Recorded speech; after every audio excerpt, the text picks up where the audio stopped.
The morning came with heat pressed like a damp cloth over King's Landing, the rooftops sweating under a sky the color of old brass. Eddard Stark woke to it with pain in his leg and the smell of the city already creeping through the shutters. Smoke, brine, and the faint sweet rot of the river. He lay for a breath and listened to the sounds of his guard beyond the door, to the quiet clatter of steel being checked and buckled. Life in this city was always on a whetstone's edge. He had learned that much. He sat up and drew on his tunic, careful with the splinted leg. The old ache pulled at him like a familiar hand. He had slept poorly, dreams pulled in knots by the face of his sister and by the look of a dying man's eyes, John Aaron's eyes, milky even in memory. Outside, a bird called once and then was silent. The heat, the smell, the silence, each one another stone on the balance, another weight to his choice. A rap sounded at the door, light, as if the knocker wished not to wake a sleeping house. "Come," Ned said. Varys drifted through the door as though summoned from the walls. He always managed to seem cool, though beads of sweat stood at the edge of his hairline. His robe was a soft, unassuming gray, the color of dust in a sunbeam. "Lord Stark," he murmured, shutting the door softly behind him. "Forgive the hour. I should have expected you sooner." Ned settled his weight and felt his patience like a cloak he must pull close. "How fares the king?" "Worse." Varys turned his palms as if showing he held nothing. The boar's tusk pierced deep. Infection runs ahead of the healers. He raves, sleeps, raves again. "Milk of the poppy?" Grand Maester Pycelle administers it in prudent measure. The eunuch's eyes flickered minutely, a glance that weighed and tested. "I would not say too much." He let the pause stretch. "Nor too little." Opposite the bed, a shaft of light carried dust into shine. Ned felt the sweat lick his hairline. A decision had slept beneath his pillow like a knife. Varys was here for the same reason the heat seemed thicker than yesterday, and the city felt like a great beast stirring to bite. The king would not rise again to hunt. Ned's choices would become everyone's. "Send for Ser Barristan," Ned said, his voice even. Varys blinked. "Now? Now?" "And the Lord Commander of the City Watch." He turned his head toward the door. "Tomard." Fat Tom poked his head in, his face already pink with the day. "My lord, we ride to the Maester's tower. A dozen good men." Varys's soft steps crossed the rushes. "My lord Hand, I must caution." "Do," Ned said, "but do it as we walk." They crossed the corridor like a small river of steel. The Tower of the Hand spilled them into a courtyard where the stones held the night's heat like coins. At the foot of the steps stood Ser Barristan Selmy, summoned as if from stone, his white cloak drawn cleanly into the heat. He stepped forward and bowed. "Lord Stark." Ned inclined his head. "Ser Barristan, with me." Varys fell in beside him, no weight to his steps. "My lord, the Grand Maester is old, and the office ancient. To move against him would accuse not merely a man but a link in the king's own chain." Ned's mouth was dry. He thought of John Aaron whispering, "The seed is strong," and of a book of lineages whose corners had been thumbed smooth. "If the chain is being used to pull the king to his enemy's shore," he said, "I'll break a link or two." "I would never dissuade the Hand from what he believes duty," Varys murmured. "But may I ask on what charge?" "For now," Ned said, "dereliction, withholding aid to a dying hand of the king. Treason, if I find proof he has given counsel to favor one house above the realm."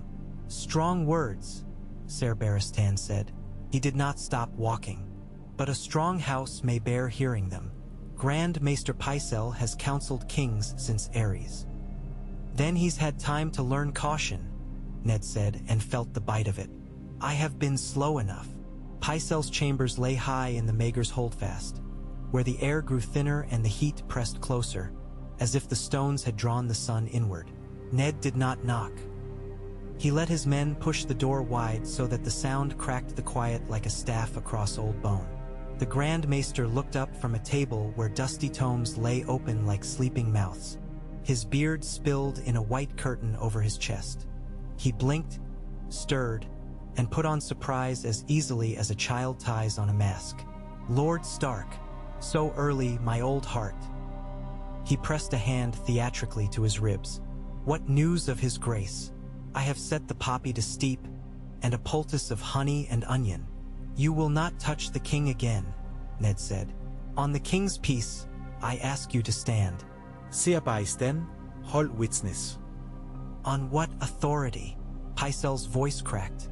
The old man's eyes darted once to Varys and back again. "I am the Grand Maester of the Seven Kingdoms." "You are a subject of the king," Ned said, "and I am his hand." He stepped closer, the ache in his leg a steady throb, same as a winter wind. "You withheld physic from Jon Arryn. You kept knowledge from the small council. You misled me when I asked after a book I now possess. You meddle with ravens not your own. I question your loyalty to the crown and to the realm." Tomard, Fat Tom and Will moved in, as gentle and inexorable as snow. Pycelle pushed back his chair. This is madness." Ser barristan. Ned said. The old knight's face was stone. "The hand speaks with the king's voice, Grand Maester. While he lives," Pycelle snapped, "and even now he lies abed. You presume to forbid his healer? Treason cuts two ways, Lord Stark." Ned took the weight of the words and let them settle. He could feel Varys watching him, the way a man watches a blade to see if it will bite. "I forbid counsel that favors one house over the realm, and I forbid poisons in my king's cup. You will be held pending inquiry. Your ravens and records are FO. Her feet to the hand." Pycelle's face went mottled. "Who put this slander in your head? The imp? That fawning stripling who fancies himself a spider? Or that perfumed?" "Enough," Ser Barristan said. He nodded once to Tomard. "Handle him gently." Old as he was, Pycelle fought with a certain cringing violence, hands clawing at scrolls, a quill snapping like bone. He tried to shout. Ned saw the moment the sound faltered, some sense of the inevitable catching up to the old man's breath. Pycelle sagged and glared, his beard tremulous. "This is not merely an affront to me," he panted. "It is an offense against the Citadel and its chains." "Let the Citadel write their letters," Ned said. "I'll read them when the king has done dying." Varys glided toward a shelf of raven cages. He lifted his hands again, and for a moment looked like a priest at an altar. He did not touch the doors. "Very wise, my lord hand," he said, and his wide eyes were as innocent as a summer sky. "Will," Ned said, "secure the ravens. No message leaves this room without my seal. Find his keys, his ring, his records." Will nodded and moved with the quiet competence that had brought him alive from the King's Road carnage.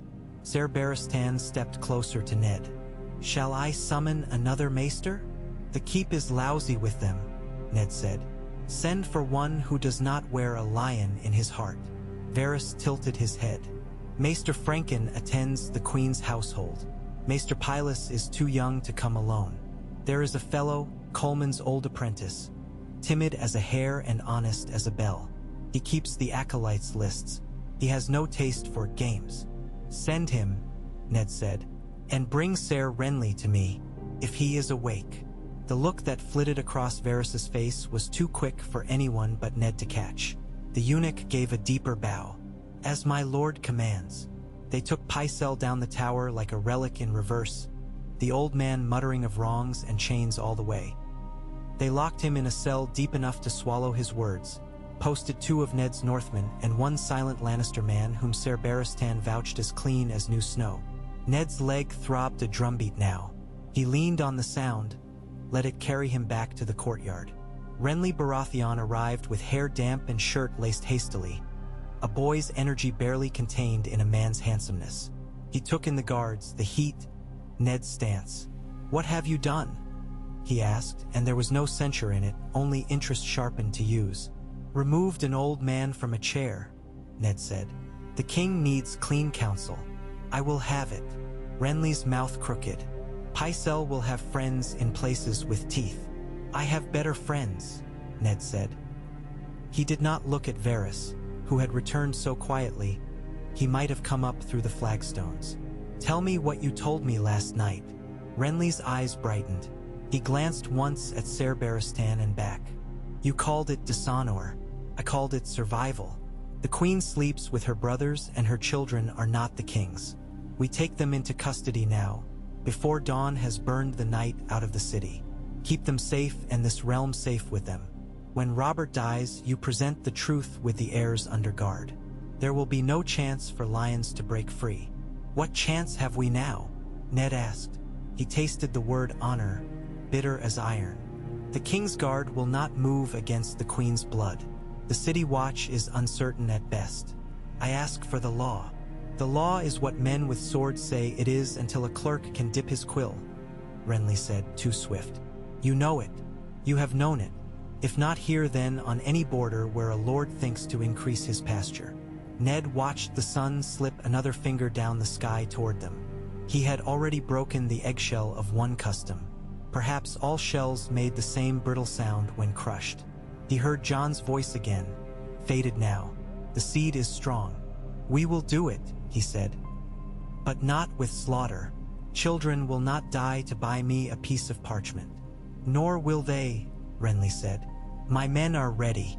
Loras has 10 good knights at his back and 50 men-at-arms in my colors.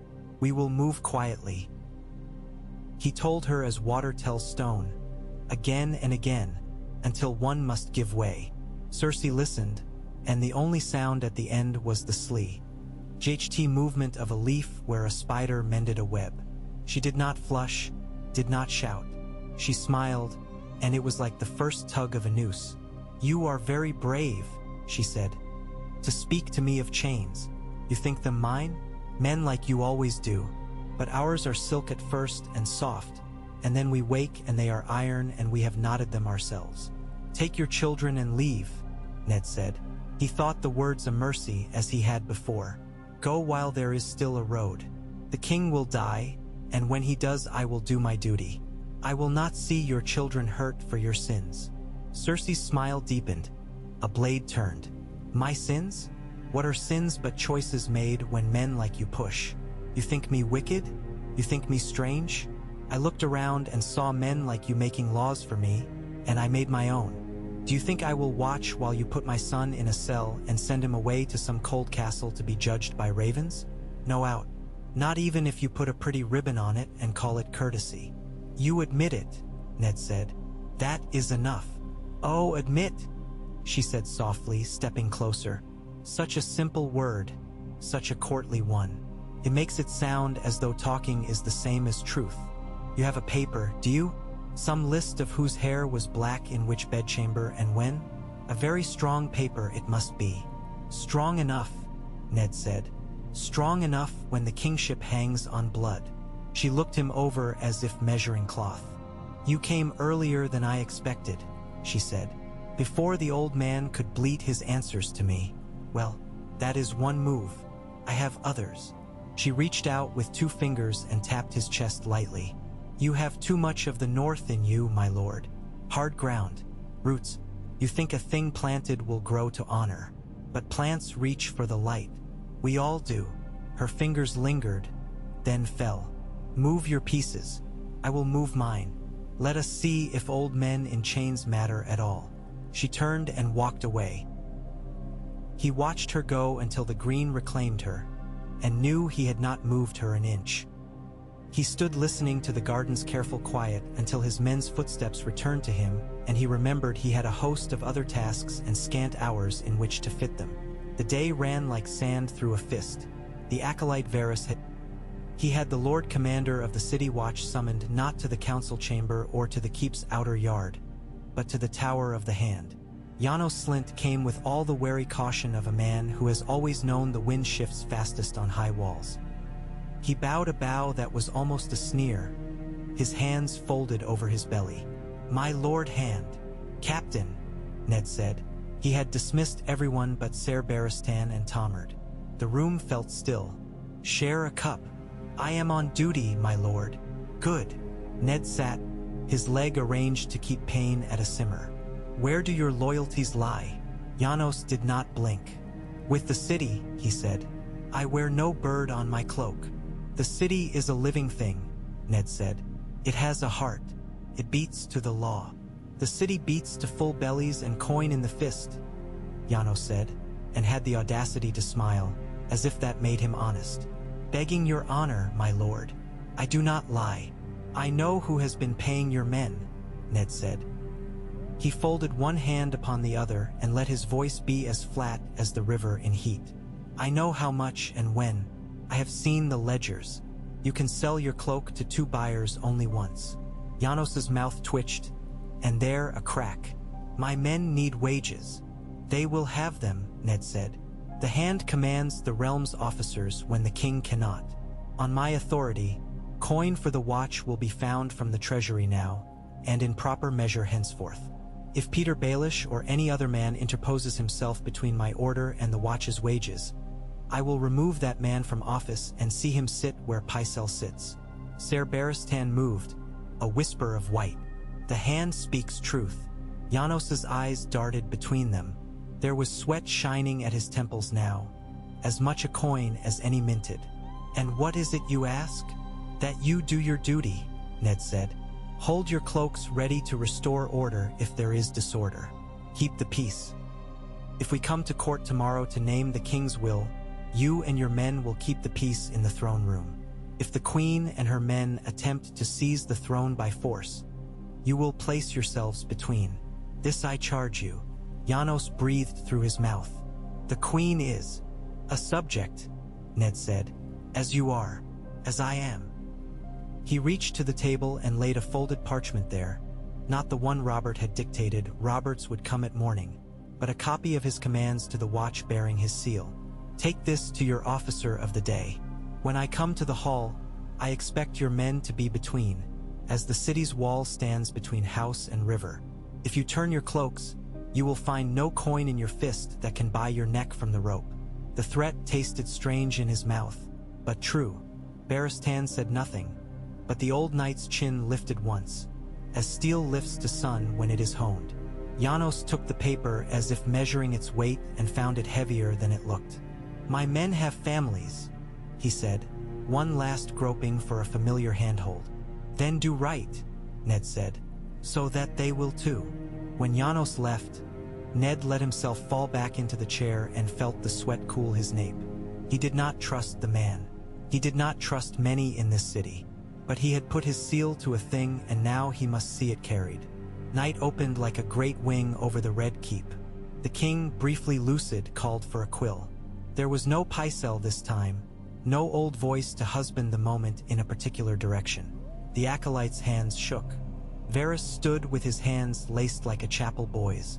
Ser Barristan lowered Robert's head and guided his hand when it faltered. Right? Robert breathed, his tongue thick as wool. I, Robert of House Baratheon, first of never mind that, Ned knows who I am. He coughed, and it sounded wet. I beg pardon. Write this, then. I name Eddard of House Stark to be protector of the realm and regent until the rightful heir comes of age. All the king's men will obey his commands as they would my own. Take care of them, Ned. I was not. A cough took him again. When it passed, he looked at Ned with a sudden boyish clarity that drove a knife between Ned's ribs. I was not made to sit a chair. I hate that chair. I should have gone on hunting. He closed his eyes. Tell my brothers. No, damn them, tell them to guard the realm. Tell Cersei. Tell her nothing. She'll hear it all anyway. Ned folded the will with hands that remembered Theon's small fingers once curling around his glove. Remembered Robb's first sword. Remembered the cool of the weirwood bark in Winterfell's godswood. He sealed it with the king's signet that Barristan had pulled from the king's finger with a stiffness Ned did not miss. In the doorway, Renly looked like the statue of a harvest god, serene and young. When he heard the seal crack into wax, the small lines around his mouth took on a keener shape. He left without a word. Robert died just before dawn when the sky was still bruised. It went out in him like the turning of a tide, as if some unseen moon had quietly moved to a new sky. Barristan bowed his head. The acolyte began to cry the way boys cry when a father they did not quite love dies, and they realize that their next step must be taken alone. Varys sighed, a real sound, an unguarded sound, and then smoothed his face like a man smoothing a robe. Ned stood, took the will, and went to dress for court. He should have gone to his daughters. He thought of them as a weight behind his breastbone. But there were already men moving in the halls, Lannister red glinting like a rash across the stone, and Renly's men ghosting where they must. Ned sent Tomard to the square tower where Arya practiced dances with a man from Bravos who had made the whole Red Keep laugh in scorn and then gape in surprise. He sent Varley to Sansa with instructions that were very simple and would almost certainly be ignored. He sent Will to check the ravens one more time and to send one with a single page and a simple hand to Dragonstone. Then he took a breath and limped toward the throne room with the king's last words beating in his pocket like a trapped bird. Cersei did not wear mourning. She wore white. Not the honest white of a septa, but the shimmering white of silk soaked in pearls. Her hair was a cascade of sunlight.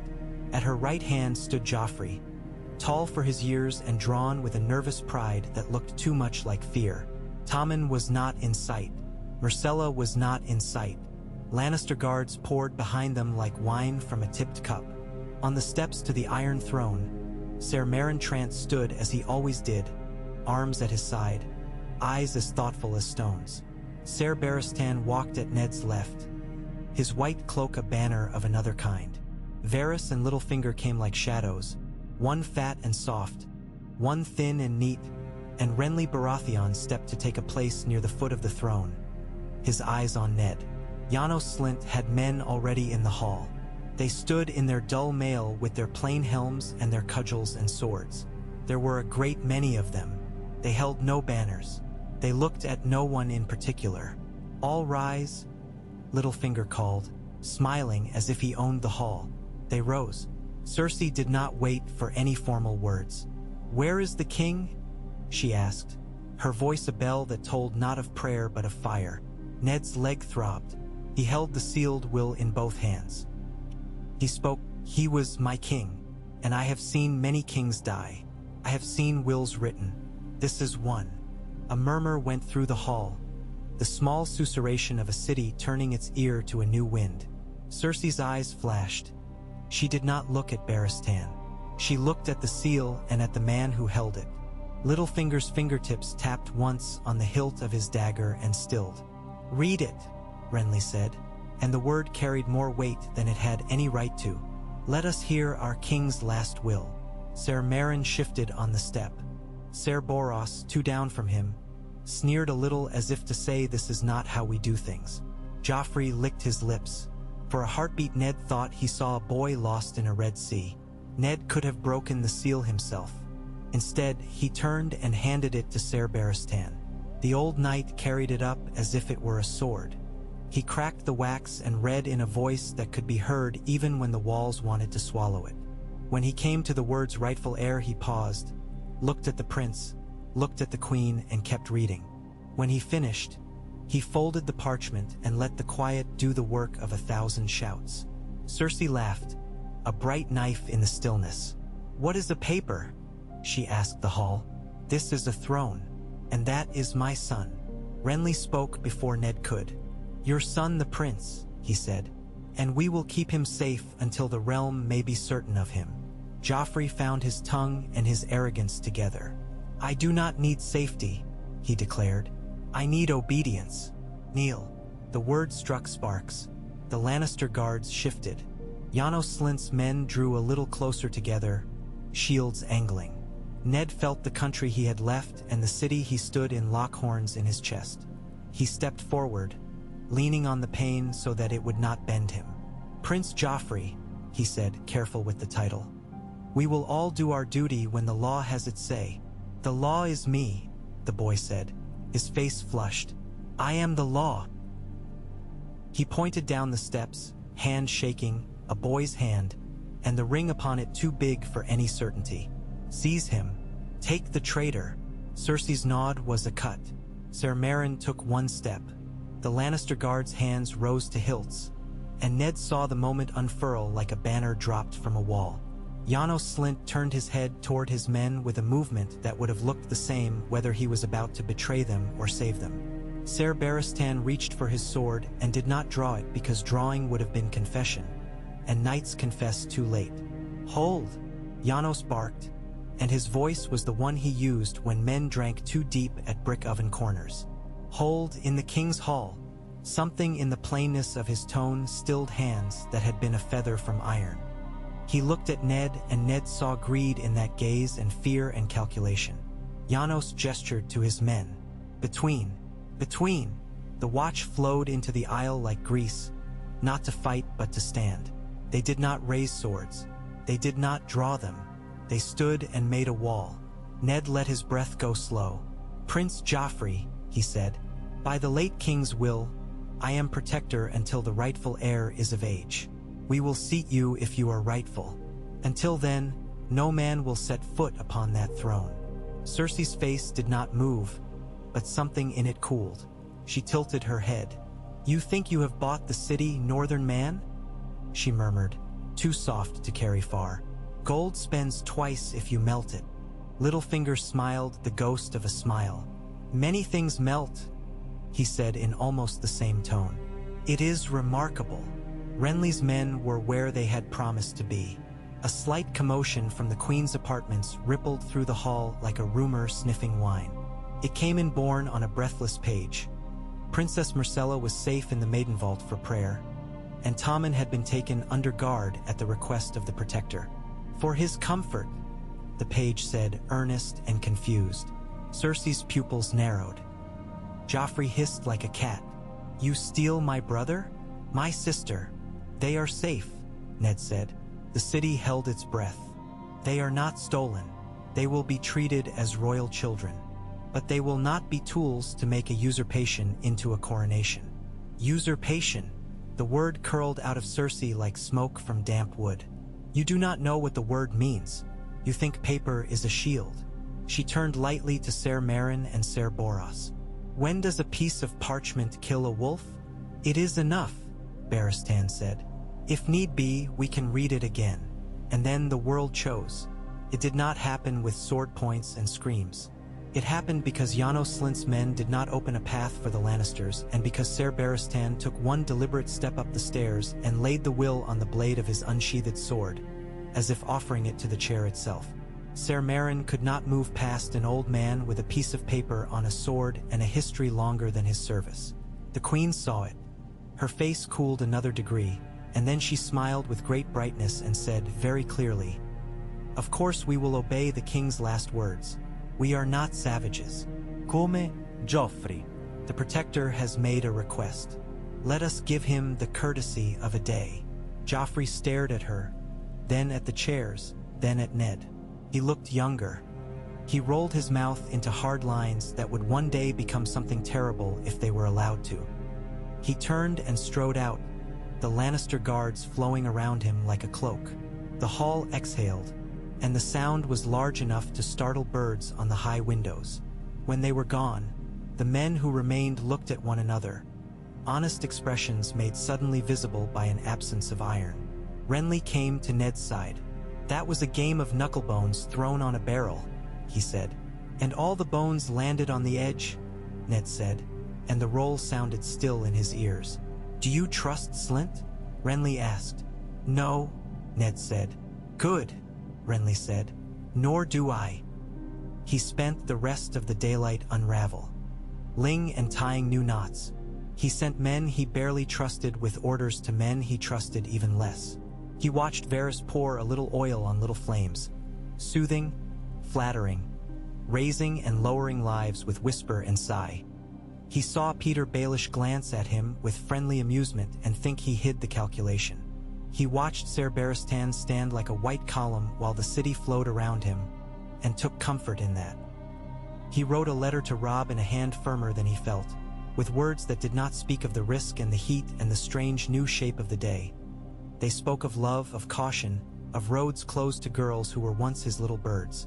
When he at last had a breath to take in his own chambers, he found Arya balancing on one foot upon the edge of a table, her arms stretched in a calm that made his chest ache.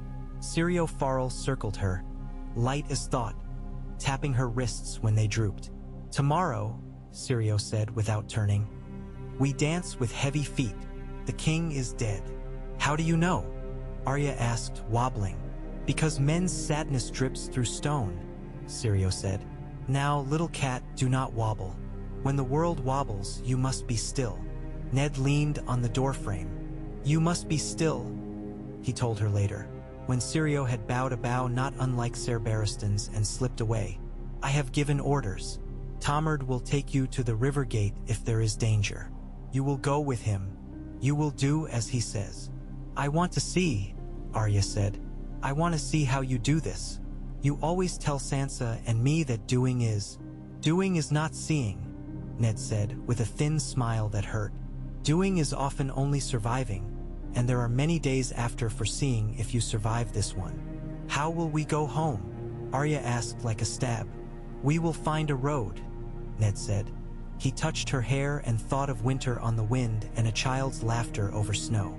We will make one. Sansa would not be still. Sansa had spent an hour at the Queen's door, pleading for time with Joffrey, promising that her father did not mean cruelty, promising that she would be a good queen and keep the houses at peace if only they could talk. The Queen had not opened the door. She had, however, sent a maid with a kerchief dampened with rosewater, and Sansa had taken that as proof that beneath everything, Cersei Lannister was still a mother. It was a lie the city told itself, and sometimes it helped. In the black hour before the new morning, Peter Baelish came to the Tower of the Hand and leaned in the doorway as though he had been born to lean. Well, he said, that was well done. You have stolen a march and a pair of princelings. It is not every day one can say both in a single breath. Ned stood. The night had put new grit in his veins. Why are you here? To make you an offer that will taste like sour milk, Littlefinger said, and yet may nourish you. He walked in and put his hands on the back of a chair. You need the city. The city needs coin and quiet. Give me leave to smooth certain corners. The Goldcloaks have wives. They have washing. They have neighbors. No amount of old knights reading paper will cement what you have done unless the city chooses to believe in it. I can make it believe. He lifted a shoulder. For a price. What price? Ned asked. My place, Littlefinger said. In the new order, I do not need the title I wear now drawn in brighter ink. I need the knowledge that when Stannis arrives with his banners taut as a judge's jaw, he will not decide that men like me are best thrown in the sea to wash the taste out of the mouths of soldiers. You think Stannis will sit, Ned said. You always think of chairs. I think of chairs because chairs are what men die for, Littlefinger said lightly. But I also think of roads and the stones in them. You can either stub your toe on me tomorrow or you can let me smooth the way tonight. Ned had the oddest urge to laugh. He resisted it. You will work for the city, not for deer or lions, not even for wolves. I will work for whoever wins, Littlefinger said cheerfully. And you want me working for you before I decide the other has better wine. He straightened. Consider this, Janos Slynt took your paper. Will he take your word when the Queen shows him a heavier purse? Me, I can make his wife think his life is better with you breathing. I can make his son believe that a piece of land will be his if he stands here and not there. The Queen buys soldiers. I buy stories. Men die for both. Varys said once that 1,000 sails looked like shaven fields to a man with poor eyes. Ned felt suddenly poor-eyed. His honor had always been a path through snow, white, certain, marked by his own boots. Here honor was smoke. He looked at Littlefinger and saw a man whose boots had never known snow. Do what you say, he said. Without blood. If blood comes, I'll be sure it's someone else's, Littlefinger said, and smiled with all his teeth. Dawn came hot and loud with bells. The Queen moved early. She had Lannister men at every juncture and sent for Ser Jaime with a raven whose words were knives that could not be seen until they were between ribs. Lancel, sleepless and edged, fumed and fetched and would very much have liked to be allowed to pour someone wine. The princes ate in the maiden vault. Tommen cried a little and then forgot why. Myrcella played with strings and made a tune that sounded like a winter song. Sansa tried to bring them sweetmeats and was turned away with courtesy, which was worse than contempt. And the city shifted under it all. Word spread the way it always does in cities, by loud women and quiet men and children with quicker feet than minds. The king was dead and had left his northern friend to cradle the realm. The queen would put her boy where boys are not put until their heels have traveled more roads. The gold cloaks stood squarely in the hall and had a proud look and a hungry one. The city watch had been paid in full that morning, and the coins were bright and the wives' smiles were brighter. Littlefinger had indeed moved through the waking hours like a breeze, bringing small promises that seemed like great ones and planting small fears that grew legs. At midday, Cersei asked for an audience with the Protector. They met again in the throne room, each with their retinues pared to the minimum that looked like restraint and in truth could bleed at a word. She was calm. She had slept. That alone made Ned wary. "I have had a night," she said as if greeting a friend. "And you?" "I have not." He did not sit. She made a small moue of regret. "Pity. One thinks better when one sleeps. I have been thinking, my lord. You have my children and I have the city. The next days may break both." "I do not mean to break children," Ned said. "Spoken like a man who has not yet been made to choose between his children and anything at all," she said. The words did not bear heat, only knowledge. "Very well. You love paper. Let us trade paper for paper. I will accept this, Protector, until certain matters are clarified. In exchange, you will allow me the custody of my children and the public appearance of obedience. You will keep your old men reading and your northern gods. I will keep the parts of the city that matter. Those men who must be paid will be paid. Those doors that must be barred will be barred. Until Stannis comes," Ned said. "Until something comes," Cersei said, with a glance at Renly that was almost kind. "Brother, you are welcome to try a crown of flowers again, or a stag's antlers if you can reach them, but do not speak to me of crowns today. Today we have only chairs." One of Renly's men caught his breath. Renly himself smiled lazily. "Sister, why not a crown of roses? They smell sweet. Antlers smell of nothing good if left unwashed." "For now," Ned said, "we agree to read the will. We agree to guard the throne. Any man who seeks to set aside the king's last words will be named traitor." Cersei inclined her head. "Then we agree on words. Let us see if we can teach them to become real." He knew she was buying hours. He knew also that hours changed the shape of wars. In those hours he set moats in fire breaks. Ser Barristan took the white cloaks and the dignity of their order and set it between Lannister red and Baratheon black. Varys sent whispers to Genoa merchants and Myrish moneylenders, who suddenly found themselves strangely patriotic when the Master of Coin suggested that any debts incurred by traitors might be treated as their own choice to be fools. Littlefinger smiled and made arrangements to be somewhere else if things went badly. Renly drilled his men and sent Loras to the houses whose banners were painted in the hall and who, in truth, were rooms with windows in the red keep that could open and send careful things into the air. Ned sat with parchment and dipped quill and wrote orders that were not the orders he had been raised to write. He wrote that the Queen's movement would be constrained, that no ship in the harbor would sail without his seal, that any man who tried to break the maiden vault's latch would lose his hands and then his head, that bread would be set at fair price and that the bakers would be reimbursed from the treasury so that people would not riot where he could not see. He wrote to Dragonstone again. He wrote to the Eyrie, though he did not expect Lysa's answer. He wrote to Riverrun with words that tasted like salt. He wrote to Winterfell, and in that letter he apologized without saying the word. In the afternoon, a Lannister boy ran with a message that Ser Jaime Lannister had been seen on the King's Road, riding hard with a small, hard company. It was no surprise. The line twanged like a bowstring. Ned took the message, folded it, and set it down like a card in a game he did not care to be playing. He ate nothing. He drank water that tasted of iron. He went to check on Arya and found her in a practice with a wooden sword that she treated like something far more willing to hurt than it was. He told her she must pack as if for a journey, again because girls must always be packing when men play at swords, and she told him she had already done so and hidden the pack where men would not find it. He hugged her, which he did not do often enough. He went to see Sansa and found her with cheeks pink from tears and resolve. She begged him again to see Joffrey, and he told her no again. He told her that duty and love sometimes sit in different chairs. She told him he did not understand love, which was true in ways she did not mean. Night came again, and this time it brought no cool. It brought the brittle feeling of a lampwick too long trimmed. The city hummed like a hive. There were more Lannister patrols at corners than there had been, and more watchmen laughing too loudly. Somewhere in the street of Silk a woman laughed and then shouted and was quiet, and the silence after it felt like a held breath. At the third hour, the queen moved.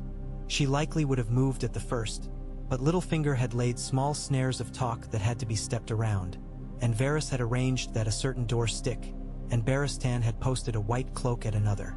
When she moved, it was with a knife in each hand, one named Law and one named Love. She sent Ser Meryn and Ser Boros to the Maiden Vault with a parchment that bore a pretty seal and words that would have sounded reasonable to men who liked to obey. She sent 50 Lannister men to the Tower of the Hand to arrest him for treason against the king's blood. She sent a runner to Janos Slynt to tell him that his coin would be doubled at dawn if he turned his cloak, and that his daughter would marry well if he did it without anyone seeing him turn it. This time Ned had his own knives. The White Cloaks would not break a seal on the Maiden Vault without the old man who led them telling them that seals mattered less than children's fa. Sì. The Lannister men came to the Tower of the Hand and found 36 Northmen and a rank of Renly's men and a dozen of the Watch, and none of those men had faces that would bend when asked nicely. The runner to Janos Slynt was met by a man with fox eyes who told him a long story about a gambler in the River District and took him nowhere at all for an hour. Syrio Farrell was with Arya when the Lannisters finally came for her. It was not a scene from songs. There was nothing noble in how Ser Meryn pushed in first with his blunt face and how the men behind him wore smiles like spilled ale. Syrio moved like he did always, like a cat on a wall, and the wooden sword made hello to the sword of a Lannister and cracked him across the cheek hard enough that he forgot to choose to be angry. Arya ran where she was told.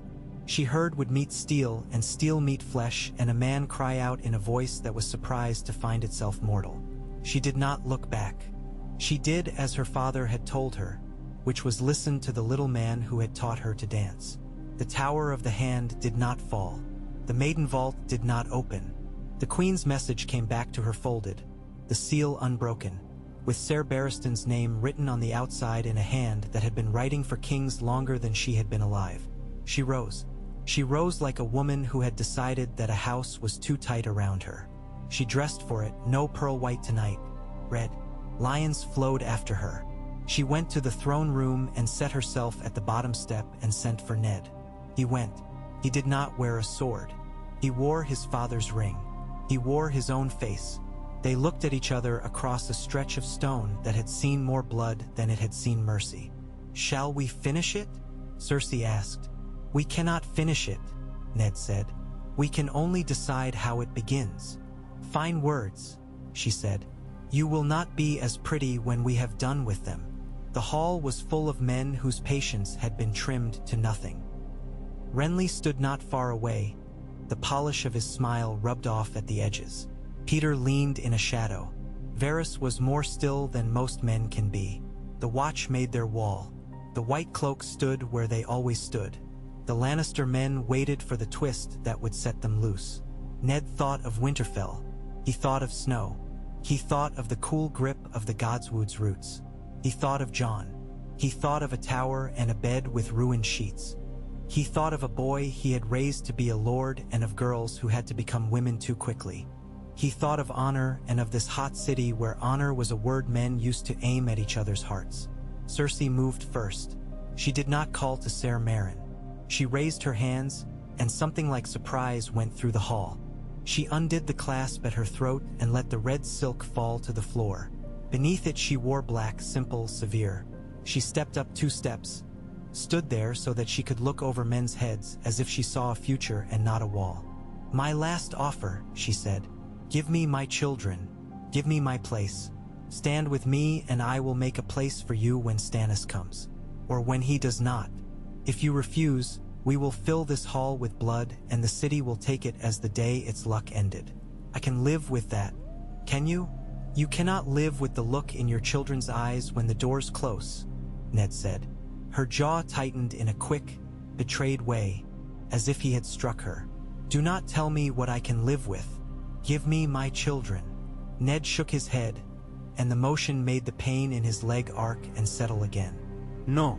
She took a breath, the kind a swimmer takes before cold water. "Then it is blood." The fight was a strange mix of silence and the sounds that live under men's words. Ser Marin moved and Ser Barristan moved, and those two old men were a kind of truth unto themselves. The watch, finally given a reason to keep the peace, kept it with cudgels and with shields, and what might have been a slaughter became something clumsier and less complete. Lannister men and Baratheon men smashed together and then were pushed apart, smashed again and pushed again, and anger turned into fatigue quicker than blood could find the cracks in the stone. It was not the battle the songs promised, nor the massacre the queen intended. It was a packing of men that ended with the smell of sweat and the taste of iron, and with 20 men groaning on the floor and too many up at the windows watching with sharp eyes. In the midst of it, Renly darted like a trout and laid a hand on Joffrey's shoulder and breathed a word into his ear that no one heard and that somehow did not turn into a knife. Joffrey took a backward step at last. His face twisted into a shape that might have become a cry if he had not been too determined to be a man. Ser Barristan knocked Ser Marin's sword from his hand with a skill that was not quite beautiful and then stepped back as if to say that line had been drawn and none of them would cross it without falling. Cersei stood on the steps and did not move, and when she saw this was not the hall she had imagined. She looked at Ned and let him see for a heartbeat a woman with a bruise where pride had been. They did not crown anyone that day. They swore oaths with raw voices instead. The queen swore by the seven that she would not attempt to remove the princes. Ned swore by the old gods that he would keep them safe. Ser Barristan swore that he would attend the protector. The watch swore that they would keep their cloaks clean. Men said the words as if it were a spell that could make mourning less likely to break over corpses. Afterward, Ned went to a window that looked toward the river. The Blackwater was a smear of light. Boats moved like old thoughts. Varys came and stood 2 paces behind him and was quiet long enough to earn speech. "You have done something very strange, Lord Stark," he said at last. "You have kept the peace without losing your honor." "It will not last," Ned said. "No," Varys agreed. "But it is something." "How long?" Ned asked. "Long enough for ravens to reach Dragonstone. Long enough for a stern man to read 2 letters and count his swords and decide how much he values duty in a city that does not breathe his name," Varys said. "Long enough for lions to call for their gold, and for that gold to find the roads to it blocked by men who would like to keep their heads. Long enough for children to sleep tonight without dreaming of men coming through doors." "Not long enough, then," Ned said. "Never long enough," Varys said, with something almost like warmth. "But longer than this morning." Ned watched the river. He thought of Stannis Baratheon reading his letter and at last of his own voice in the Godswood. There would be a council called tomorrow, and it would be angrier than any before. There would be whispers at the Street of Silk and sharp looks in the Ironmonger Square. There would be the hot, hard work of keeping men from doing what they knew how to do best. He felt the ache in his leg and the beginning of a headache like a storm feels when it gathers beyond a mountain. He stood a long time until the light faded. He stood long enough that when he closed his eyes he could see the line of the river still, stitched into his vision like thread through cloth. That night the Red Keep dreamed. Men slept with swords laid coaxingly close. The White Cloaks did not sleep much at all. Renly lay on a pallet with Loras Tyrell across the room, and neither of them slept, their words weaving a net of plans that would never catch all they must. Peter Baelish slept as well as he always did, which was to say just enough to call it sleep, and woke with 3 ideas and no shame. Varys did not sleep. He did not need to. Cersei slept in a chair with a hand upon her son's ankle like a woman who does not trust either dream or waking. In the gray before morning, a bell rang somewhere too long. Ned looked up from the parchments that had tried to poison his eyes and was already moving when Tomard threw the door open with a face white as a moon. "There's fire in the king's kitchens," he blurted. "There's men who swear they smelled oil where oil should not have been. Little things. Always little things." Varys was already drifting. "I will see," he said. "It will be nothing," Peter said unhelpfully, appearing from nowhere. Accidents happen when cooks do not sleep. Ask any man who has ever tried to turn a pig on a spit while thinking of the widow across the yard. It was something. It was everything in the shape of something small. It was a test of the watch's speed and their obedience to orders that had little to do with crowns. Janos Slint roused his men and in that drowsy moment chose to care more for the city than for a purse of new coins he had been promised again at dawn. He sent buckets and curses and found that both served. The fire died in sullen spits. Varys found a small clay pot of oil set where no cook would put it inside. As a man sighs when a child knocks over a chessboard, and this time the pieces cut the child's foot. By noon a raven returned, panting feather and threat. Dragonstone's master had read. He had written. His letters were sharp. He asked for oaths written cleanly, for men of good name to come and stand behind them. He named the queen's children by their truth and did not soften the names with courtesy. He told Ned that he would come, and that when he did he expected law to have made a path through the city. Ned read the letter twice and took comfort in its severity. A stern man could be counted on to be stern again. He sat with Barristan and Renly and Varys and even Littlefinger, and they made a plan that was more a series of ifs than a plan. If Stannis came in 3 days, they would keep the peace by keeping the halls crowded as markets. If Cersei tried to seize the throne between then and now, the White Cloaks would stand between and the Watch would set batons where swords wanted to go. If Janos turned his cloak, they would cut his head clean and say very loudly why. If Renly found the Tyrell's patience had run out, he would tie it back on with a ribbon. If the city began to starve for the sake of men waiting to be king, they would break the royal granaries and throw bread from carts until the streets forgot to be angry. In the middle of this, a small thing happened that did more than all the parchments. Sansa came to Ned's chamber with tears dried stiff on her cheeks and said, in a voice that tried to be brave, "Father, I will not marry Joffrey." He blinked. "You have said you love him." "I was wrong," she said. "Or I wanted things that are not true." "He called me he said. He told Tommen he would." She took a breath and her voice steadied. "He is not kind. I do not think he is brave. I think he is angry. I do not want to be queen if it means walking beside that." He had no words to give her that would not turn into knives. He took her shoulders in his hands and felt guilt move through him like water through rock, slowly but unstoppably. "Then you will not," he said. It changed small currents. It made Cersei more dangerous and less certain. It made Sansa more a Stark than she had been yesterday. It made Ned feel older than he had felt even in the hall, surrounded by 100 men who wanted to be heroes in the wrong songs. On the second day, Jaime Lannister reached the city. He came with a small force, but his face was a flag and men gathered under it. He wore white and a smile that carried other men's deaths like trophies. He did not try to ride straight into the Red Keep. He knew better than that. He went first to the Lannister manse, and then he sent a boy with a message as arrogant as he was. He had come to collect his family. He would be leaving that evening. Ned sent an answer with the watchman who had the most ordinary face he could find. The queen was a subject of the realm. She I'll attend the council in an hour to hear the kings will read again. She would not be leaving. If Ser Jaime came to fetch her, he would be greeted with iron. Jaime came anyway. He came with a swagger that was not less than what the songs told, though he carried it like a jest. He came with 2 Kingsguard at his shoulder and 20 men at his back, and more coming from streets where banners had been waiting to be unfurled. He came to the outer gate and found it closed, a white cloak on the wall above it that did not move when he smiled. "Ser Barristan?" Jaime called up, shading his eyes with a hand that had held kings to their death and had been clean about it.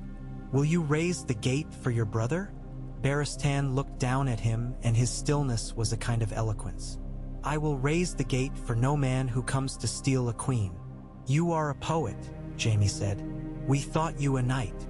He put his hand on his sword and left it there, letting the sun shine on it because sun liked a handsome thing. Men gathered on both sides of the gate with the inevitability of ants to sugar. Janos Slint was there early, surprised at himself for running and then telling himself it had been duty and not fear. Littlefinger had arranged that 2 laneways would clog with carts, and that 3 men would swear loudly about them to create the kind of crowd that has no mind and therefore cannot be aimed. Renly came with Loras and 50 men whose horses breathed as if they had been fed better than their riders. Varys was nowhere, and of course he was. Cersei did not come to the gate.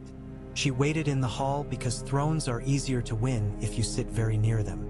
Joffrey raged and then pouted and then asked for a new sword, and someone found one and gave it to him, and he raised it and it looked wrong in his hand. Jaime measured the gate. He measured the walls. He measured the men above them. He laughed as if it did not matter. "Well," he said, "it was worth a try." He turned his horse as if it were a dance. "We'll speak after supper, sir." They spoke before it. Men like Jaime do not wait when they have a chance to climb through a window and tell the world they are clever. He found an old sallyport that had been left unbarred on a day when a man had needed to piss more than he had needed to remember his oath. He found it not because he knew it existed, but because he had told 4 men to look for such a thing, and one of them had found a bribe more compelling than the desire to go unremembered. He pushed 20 men through before the watch found them, and then there was fighting in a stairwell that was not good for any man's song. In that fight, a watchman named Bennis took a blade in the belly and died with his mouth open as if to tell someone to put out the lantern. Jaime reached a corridor that smelled of polished wood and clean rushes. He walked down it, sword at his side, cloak swinging. Ser Meryn came around a corner with his own sword drawn, and they stopped and looked at each other like men in a mirror. "Where?" Jaime asked. Ser Meryn turned his head almost imperceptibly toward the maiden vault, and then, with a sincerity that surprised even him, brought his sword up and blocked the way. Jaime laughed and saluted him with the blade. He stepped aside. It might have worked in a different story. In this one, Tomard was at the door with 3 of Ned's Northmen and 2 of Janos Slint's, and the oddity of that pairing struck Jaime only when it mattered. He grinned. Tomard did not grin. Men struck steel against steel, and then against wood, and then against the old stone of the corridor. The door held. The Northman held. Tomard took a cut on his arm that bled thick and dark, and then another on his thigh that brightened the rushes, and still he stood. Jaime's blade kissed the hinge, and then his opponent's sword, and then Tomard's arm again, and then something he could not name. A gold cloak went down with a sound like a sack. A Lannister guard cried out a girl's name. And then Renly's men came and filled the corridor with stag and sweat, and this dance ended where many such dances end, with men dragging the living away by the clothes and the dead away by the heels. Jaime retreated with a grin. He had not gotten what he came for, but he had reminded men that he existed. Sometimes that was enough. It was not enough. Stannis' second letter arrived as the sun turned the river to smashed gold. He was coming. He was bringing ships from Dragonstone, hard-bellied as crabs and twice as stubborn. He was bringing men who felt comfortable on stone and men who felt comfortable on water and an absence of music. He named the day he would be outside the city. That night Ned slept. He slept with a hand on his daughter's letter and one eye open. He dreamed of snow and of a throne made not of swords but of ice, clear and terrible, and of a river that went under everything and asked for no one's leave. When he woke, there was no snow. There were bells and men shouting and the smell of the river rising. The third morning dawned with sails. They were not many. They did not need to be. They came up the river like old truths. Men ran between wharves shouting and dropping ropes. Littlefinger cursed very quietly because bets he had made 2 nights ago suddenly looked less clever. Varys smiled with his eyes. Renly looked younger, which was a kind of fear. Cersei stood on the balcony and watched the first of the Dragonstone ships kiss the keys. As the sailors said, with a seriousness that had nothing to do with piety and everything to do with changed weather, Stannis Baratheon did not come ashore in triumph. He came ashore in irritation because ropes had tangled. He came with Davos beside him, whose face was a map of a country that does not often get drawn onto the fine vellum of court. He came wearing a very ordinary sword. He came like a man who did not expect to be stopped and who would take great offense if he were. He came. To the red keep through streets that had been cleared by the watch with less fuss than anyone expected. He came into the throne room where men already stood with words in their mouths and stopped at the foot of the steps. Cersei opened her mouth. Stannis held up a hand. "Not now," he said, and the words fell like a chopping block into the room. "We will either talk like civilized people or we will not talk. If the latter, then let us decide who we are killing and be done." Renly laughed at that genuinely. "Brother, you always did prefer the short path. It is easier to see the end when it is not hidden by pretty shrubs," Stannis said dryly. He looked at Ned. The two men regarded each other as if a mirror had been set between them at an angle. "Lord Stark, Lord Stannis," Ned said. He felt ridiculous joy, and he did not let it show. "The king's will." The parchment rustled. It had been handled too much. It was read again. Stannis listened without nodding, without a flicker, and then looked at Cersei and said, in a voice that might have been called gentle if it did not carry like iron in a bucket, "Where are your children?" "They are safe," Cersei said. "Safe from whom?" Stannis asked. He looked at Renly. "You would steal my chair, little brother?" "I would keep it warm," Renly said. "I have never found warmth conducive to duty," Stannis said.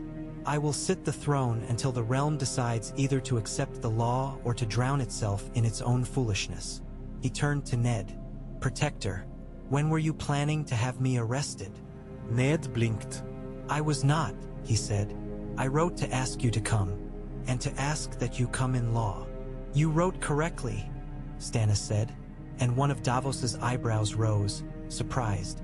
"Then let us do this thing before the city has time to think of reasons to do otherwise." He looked at the queen and at the boy by her side. "Joffrey Waters," he said, and the room coughed. "You will come with the white cloaks now. You will be kept as befits a bastard of the royal bed. Your brother and sister likewise. You will not be harmed. If you try to flee, you will be stopped. If you try to raise men, they will be killed. If you try to inflame the city, you will succeed and the city will burn, and you will still not sit the throne because I will hammer you to a wall before I allow that." Cersei drew breath like a blade being drawn. Stannis did not give her air enough to use it. "Ser Barristan," he said, "do your duty." Barristan moved, and for the first time since the boar put its tusk into a king's belly, Ned felt the shape of the world tilt toward something like rightness. The white cloaks formed around Joffrey, and a strangled sound came from him that was part outrage and part boy's fear. He turned very abruptly to Sansa and said, in a voice that was suddenly small, "Make them stop." Sansa did not cry. She did not reach. She shook, but she said nothing. It did not end in that moment. Nothing ends in a hall. Things end in small rooms and alleys and shop stalls and on the roofs where cats watch everything with patient indifference. But a course was set. Jaime Lannister heard of it and swore a great oath that sounded like a joke and then wasn't.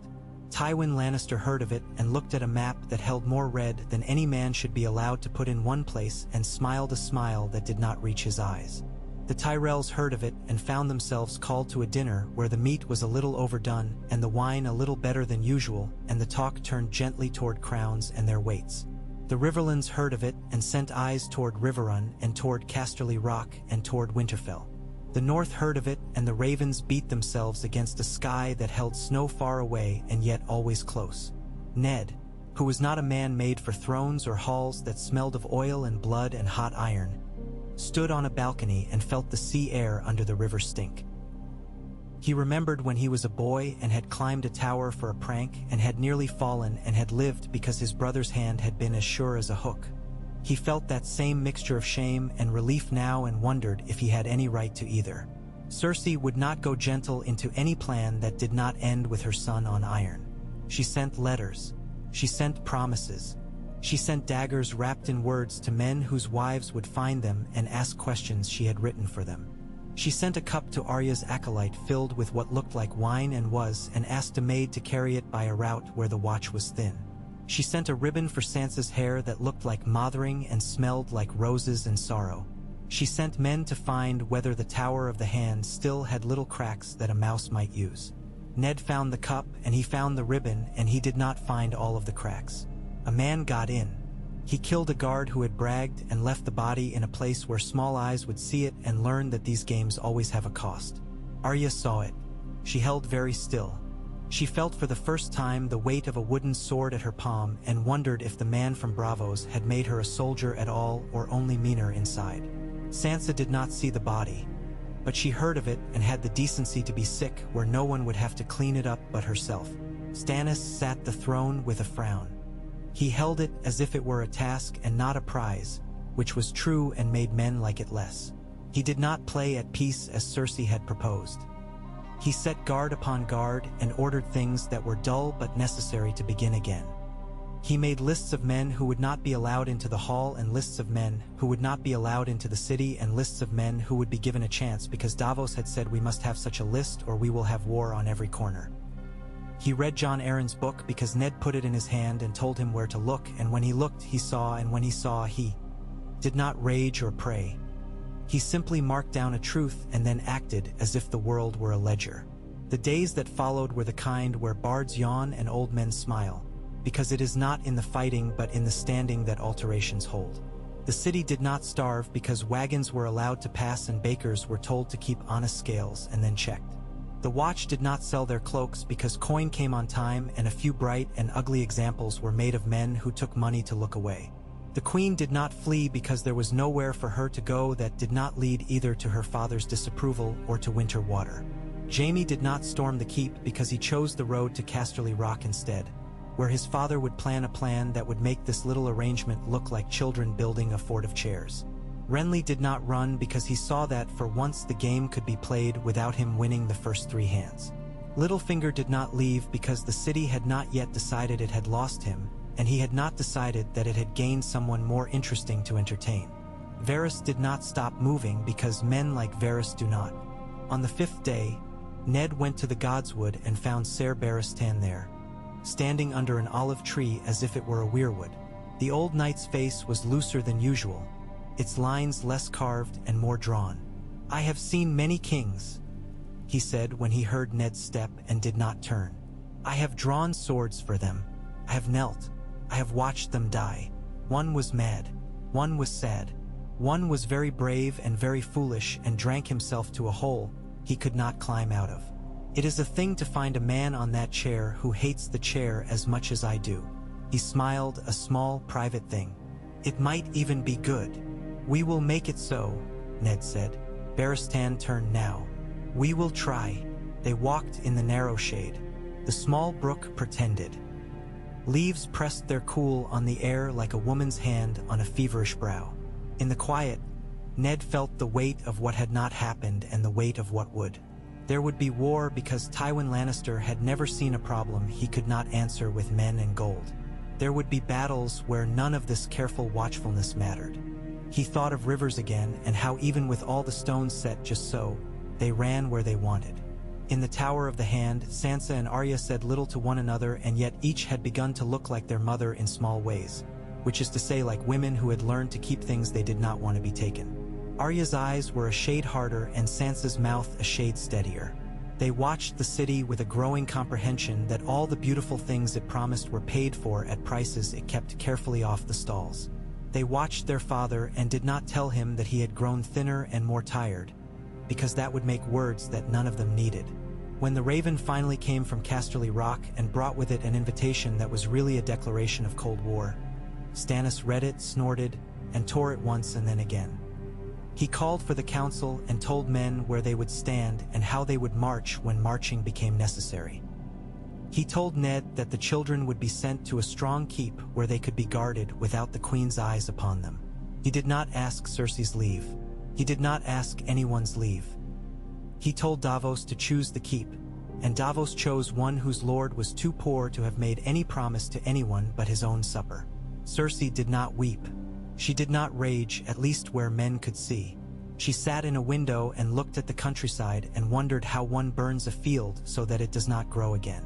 She looked down at her hands and saw that they were still graceful and still soft and yet had already done more than a farmer's. She did not regret exactly. She made a plan. It had fewer parts than Littlefinger's plans and more blood. Ned learned, in the way men at war learn anything at all, to count his victories in breaths.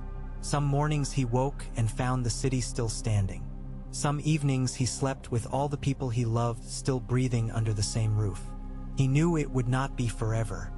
He thought often of Winterfell, not as refuge but as measure, and used it to calibrate his sense of what in this place passed for good. Pycelle, sitting in his cell, wrote letters to the citadel that he never sent. He wrote of chains and of a hand who had forgotten his place and of queens who had forgotten theirs. Sometimes he wrote a recipe for a poultice and then scratched it out and wrote instead of how a city feels when you are too old to think its heat is anything but insult. He wondered if the old gods were at work here, or the new, or merely men. When at last the day came that carts rolled with more banners than goods and the north wind slipped its tongue between the stones of the city, Ned stood in the hall with men who were here to set the next step. Robb Stark had sent a letter that tasted of rivers, and Cat had written a curl of script at the bottom that tasted of tears. The Riverlands were burning. Tywin had moved. Jaime had loosed a storm on the Whispering Wood. The careful equilibrium of a week had shattered under a boot, as careful things always do. Ned handed the city to Stannis in a way that was not a ceremony and felt better than any enthronement he had ever seen. He said the words, "The watch is as loyal as coin can make them and as honor can keep them. The bakers will bake if grain is delivered. The queen will burn us if given tinder. The children should be moved now." He said the thing he had not wanted to say. "I must go, my lord, because north and river are my roads, and my house stands with a river at its feet and a war at its door." Stannis received it with a nod. "Go," he said. "You are a better man at a ford than at a court. I do not say that in insult. Fin. The edge of this war and make it fewer edges." Cersei watched him from the dais, and her gaze was not as sharp as a dagger nor as dull as pity. It was something else, a woman's look at a man she could not understand because understanding would mean becoming him in small ways, and that she would not do. He found his daughters. He told them what the rivers had done and would do. He told them they would go north soon, but not yet, and with guards he trusted. He told them this would be their last night in the Tower of the Hand. Arya asked if she could bring her sword. He told her she must. Sansa asked if she might see the queen once to speak with her of women's things. He told her she would not. At dusk, in the little time left to men who are about to move, he walked once more to the Godswood. The olive leaves were still. The garden's brook pretended less well in the failing light. He sat on a stone and listened to the city's breath. It was rough and uneven. It was human. Varys joined him. They did not speak for a long time. Finally, Varys said, "When you arrested Pycelle, I thought you had doomed us all." "I may yet," Ned said. "Yes," Varys said mildly. "But perhaps we will be doomed later." Ned said, "You speak as if that is a victory." "It is the only kind the realm recognizes most years," Varys said. "Do not mistake me, Lord Stark. What you bought us was not forever. It was a little clean air. Sometimes that is all people need to remember what breathing feels like." He looked at the late sky and sighed. "I am tired of this city. I think it is tired of me. When this is over, if it ends at all, I will visit a place where people do not believe ceilings keep out the sky." "You're from such a place?" Ned asked. "From places," Varys said, which was not an answer. "Take care of your children. The queen will try again. She cannot help herself. Men like Stannis cannot be taken by wine or women or pretty words. She will find a way to set him alight or she will go around him. She knows how to hate. It is a strong sort of knowledge. It makes a path where there was none, and it lets a person not feel tired when tiredness is the only sane feeling." "Does it make one win?" Ned asked. "No," Varys said, "but it makes one less afraid to lose." Ned looked at the sky until the first star showed. He pictured Winterfell's Godswood and the Heart Tree's stark face, and he let himself imagine that its eyes were turned toward him. He told it in his head, "I have done things that are not me. I have not done things I should have. I have kept children from harm and sent ravens to men who will bring harm. I have tried to make winter a little later." He did not ask for forgiveness. He did not think gods gave it. He simply sat. Hours later, when the city sucked at its own teeth and the moon made the red keep look like a playhouse built by a giant child and left in the rain. He rose and went to his daughter's rooms. He tucked Sansa's hair behind her ear as she slept, an old father thing. He stood and watched Arya for a while and decided she was no longer a little girl and that he was the last to know it. He went to his own chamber and lay down, and for a long time did not sleep. The dawn at last broke. It was pale and unimpressive, just a smear of light like old milk on the lip of a bowl. Ned woke to it and to the pounding feet in the hall that meant men had come to tell him that plans in this place never sleep either. He let them in. He listened. He stood. He took up his sword at last and belted it on. It felt heavier than he remembered and more honest than any parchment. In the yard, men gathered and horses stamped. The watch had sent a... He did not like farewells even when they were necessary. Stannis came and did not offer his hand, which would have felt like pretending to either of them. He said, "Do not be glorious. It makes men write songs, and we do not need songs." Ned said, "We need bread." "Exactly," Stannis said, and for the first time there was something that could have been mistaken for a smile at the corner of his mouth. Cersei stood high and did not speak. She wore black again. She looked the way the city sometimes looked to Ned. More beautiful when you did not have to live in it. He did not look up long enough to let her think he had. He mounted. He took his place. He looked once at the Tower of the Hand where his girls stood behind a lattice and did not wave because they had learned not to call attention. He nodded. He moved. They went out of the red keep by a gate that had never seen so many men leave it with so many secrets inside them. They went along the river that smelled like longevity and rot. They went into the city where people shouted names that were not sometimes theirs. They went through the gate that looked north, and the wind that came through smelled almost, if a man closed his eyes and lied to himself a little, like snow. Behind him, the city breathed and schemed and survived another day. Ahead of him, the road lay like a challenge. He did not know if he had saved a realm or merely postponed its hurting. He did know that he had taken a step that was his own. He pressed his heels to the horse and rode. In the Red Keep, Cersei Lannister drew the curtains back around a child and kissed his temple and whispered a story that had a lion in it and no wolves. In another chamber, Sansa Stark wrote a letter that she would not send to a boy she would not marry. Arya counted her breaths and listened for the soft footfalls she had been taught to hear, and when she heard only her own heart, she counted that too. He sent for a book and a quill. He called for Davos to send a letter to the Riverlands. He told the Watch to keep the peace and meant it. He told Ser Barristan to let no man touch the princes who were, in the end, only boys. He dismissed the candles and sat in the half-dark until the light that had just been born outside the high windows found iron and made it new. Pycelle, in his cell, breathed and remembered kings. He thought of iron and parchment and how one cuts and the other binds. He did not sleep because when he slept he dreamed of the Tower of Joy and he had not been there and yet he dreamed of it. It may be that old men dream other men's dreams when they have nothing left to do with their own. The city kept breathing. Men told stories that made what had happened sound more like a song. Women told stories that made it sound like a caution. Children told stories with more dragons in them than there were, which is to say any at all. The ravens came and went. The river moved. The sea did too, which is the sea's trick.